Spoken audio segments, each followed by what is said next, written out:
हमारे पेट में गैस हो जाती है जिसको ब्लोटिंग कहते हैं, या एब्डोमिनल डिस्टेंशन या पेट का फूलना, वो क्यों होता है और इसको हम कैसे प्रिवेंट कर सकते हैं। छोटी आंतें होती हैं और एक बड़ी आंत होती है। छोटी आंतों का साइज जो होता है 22 फीट होता है और उसका सरफेस एरिया 270 स्क्वायर फीट होता है। तो हमारी जो छोटी आंतों में एब्जॉर्प्शन होती है फूड की, लेकिन कुछ ऐसे फूड्स होते हैं, कुछ ऐसे खाने होते हैं जो एब्जॉर्ब नहीं हो पा रहे होते हैं। तो जो हमारे बैक्टीरिया होते हैं बड़े इंटेस्टाइन के, बड़े आंतों के, वो ऊपर आके फर्मेंटेशन कर देते हैं, जिसकी वजह से गैस प्रोड्यूस हो जाती है जो कि एब्डोमिनल डिस्टेंशन करती है, यानी पेट फूल जाता है। और अगर आप थोड़ा सा फोकस करेंगे तो आपको नजर आएगा कि आपका पेट नाभिक से ऊपर फूलता है। इसका पेन सिर्फ पेट में रहता है, वो चेस्ट में या बाजू में या शोल्डर में नहीं आता।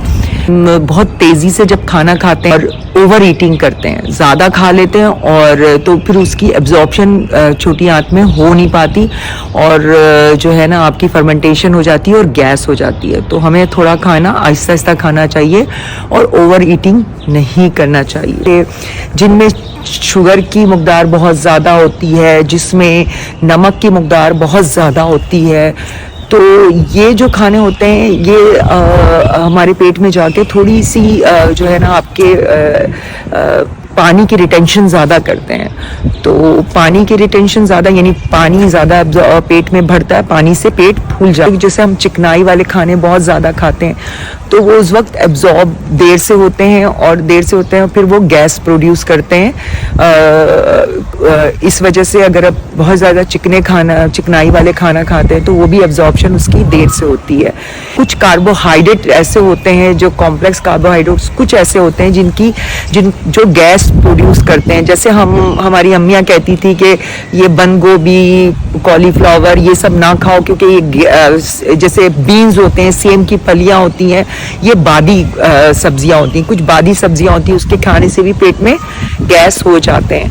तो एक ऐसा अंसर होता है जो एब्जॉर्ब नहीं होता, जिसकी वजह से गैस हो जाती है। इसी तरह हम कोल्ड ड्रिंक्स वगैरह पीते हैं, उसमें भी एयर कभी चली जाती है, उससे भी एयर आ जाती है आपके पेट में।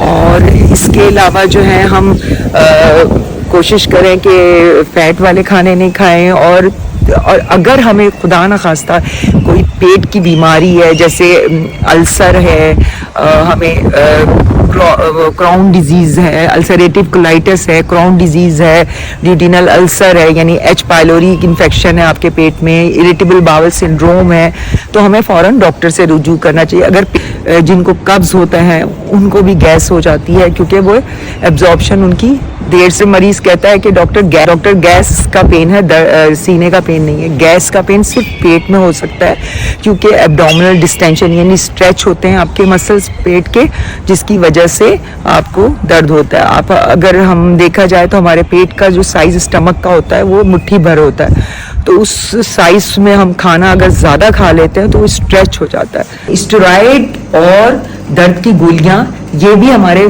पेट में गैस बनाती हैं, हमारे हाजमे को स्लो करती हैं और हमें पेट में दर्द होता है। उससे नहीं, लैक्टोज इंटॉलरेंस से दूध हजम नहीं होता, गैस हो जाती है। कुछ लोगों को गंदम से होता है, ग्लूटेन सेंसिटिविटी थी, वो हजम नहीं होता। तो आपको अपने खुद भी पता होना चाहिए कि आप कौन सी चीज टॉलरेट नहीं कर पाते, जिसकी वजह से आपको गैस हो जाती। तो इसका इलाज यही है कि हमें ओवर ईटिंग नहीं करना चाहिए, कम और आहिस्ता खाना चाहिए, फैट कम से कम इस्तेमाल करें। ज्यादा फैट खाएंगे गैस ज्यादा बनेगी, शुगर खाएंगे, ज्यादा नमक लेंगे तो भी एब्डोमिनल डिस्टेंशन होगा, पानी की रिटेंशन ज्यादा होगी।